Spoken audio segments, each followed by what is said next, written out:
Khalifa, finally, before I let you go, there's been the speculation that David Ndii may have been arrested with respect to the People's Assembly. NASA leadership insisting that the arrest is linked to his role in the formation of People's Assembly, which the coalition says is the final pillar in the restoration of democracy and electoral reforms.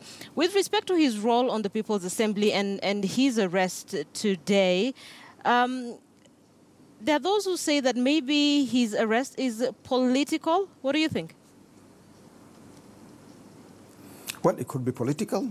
It could be economical. Let's speculate.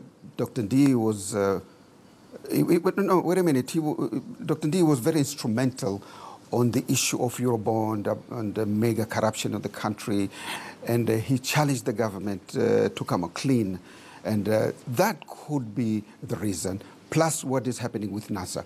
I don't want to speculate into NASA's affair because I am a human rights defender. That is my work. So I don't want to speculate what is going on in NASA or their declaration of swearing Raila on the 12th. I don't want to enter into this because that's not my jurisdiction.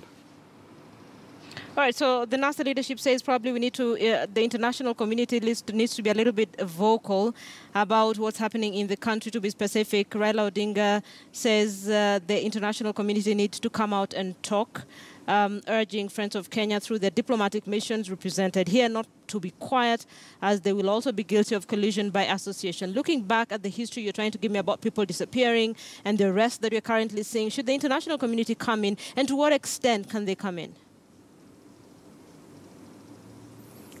Well, I think the international community, it's part of the problem. And it's always have been part of the problem. Why? Because every police violation, because they see what is going on in the country.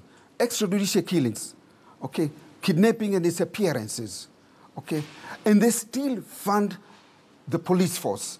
They still fund ATPU. Despite what is going on, they see what is happening. Every kind of violation police does to the people, the Western countries still put money to the police. You know, Western countries are part of the problem, especially the British and the Americans. They are on the forefront, okay? That is the problem we are talking about.